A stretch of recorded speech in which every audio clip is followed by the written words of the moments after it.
Hello students, in this video we'll see a competition problem that relates to the Riemann Zeta function. So recall, for s greater than 1, we can define the Riemann Zeta function.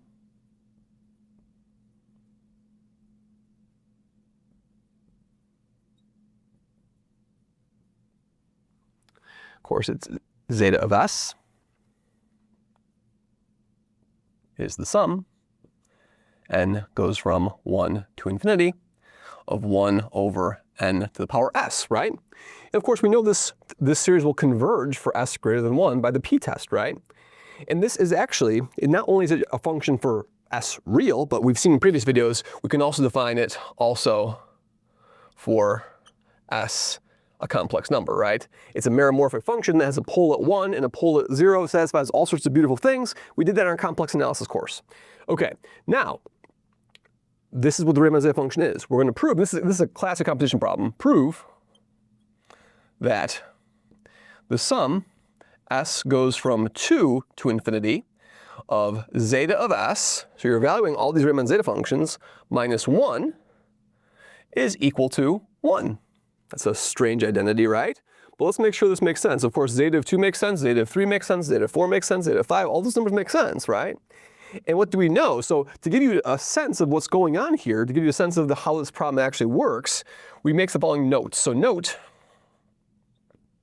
it's known that zeta of 2, we've actually proven this a couple times, is pi squared over 6, and then zeta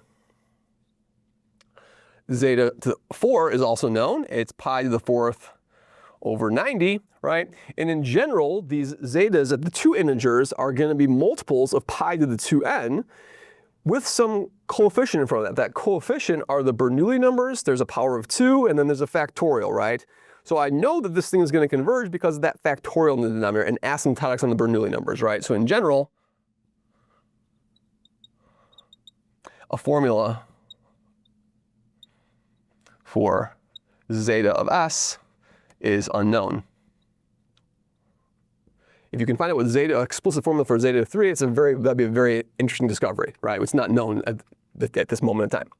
Okay, we know it's irrational, that's April's theorem, right? So we know it's irrational, that was proven in the 1970s. Okay, good, so here's the idea. We're just gonna simply think about what this is. When n is equal to 1 in this series, what do we get? We always note that when I plug in n equals 1, we always get 1, right? So when we sum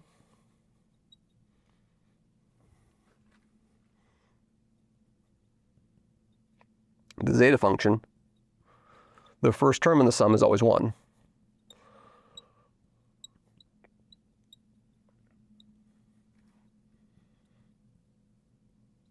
So if I look at zeta minus 1, that tells me that zeta of s minus 1 is really the sum and goes from 2 to infinity. 1 over n to the s. Great. And so now what we can do is we can plug this in, right? So plug this into the formula. So now we are really after, so the sum s goes from 2 to infinity of zeta of s minus 1 is going to be the sum s equals 2 to infinity. And then the sum n goes from 2 to infinity of 1 over n to the s. Great. Now every term in this sum is a positive term, right? So this is a double sum.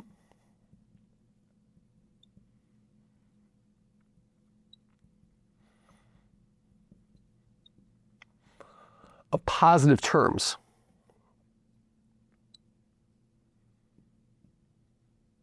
Okay?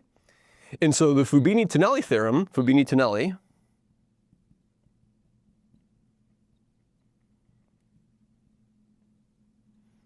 allows us to change the order of summation.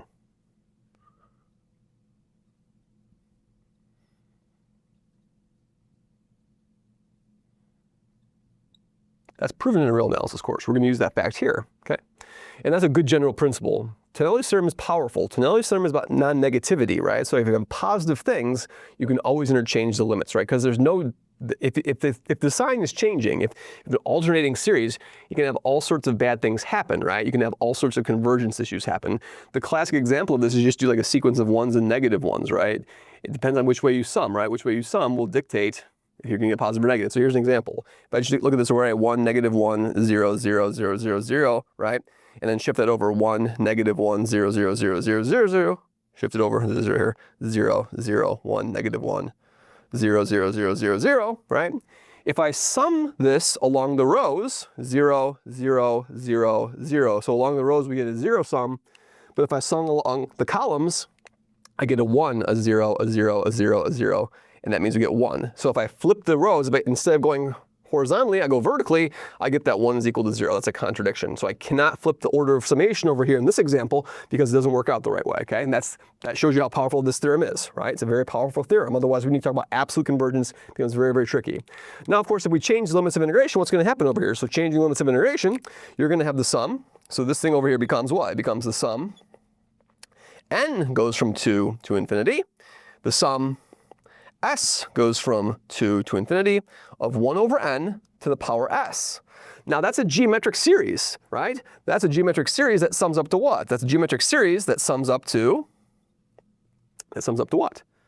That sums up to 1 over n squared and 1 over n, which is the sum. N goes from 2 to infinity of what? Of just n squared, of just 1 over n squared minus n, right? Okay. And now we want to write, what's this going to look like?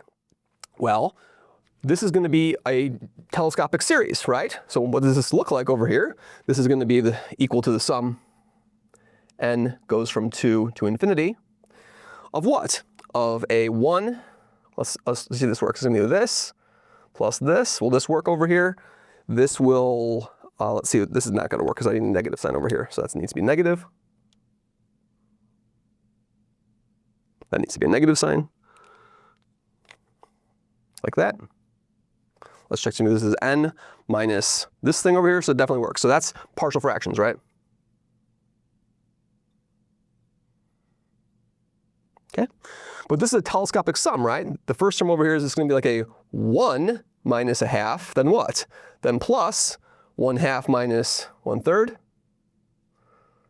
Et cetera, et cetera, et cetera. So it telescopes. And it's a convergent telescopic sum because I can compare it with what? I can compare it with 1 over n squared. So I know this is a convergent series. It was a converge to. It starts to telescope and it telescopes down to 1.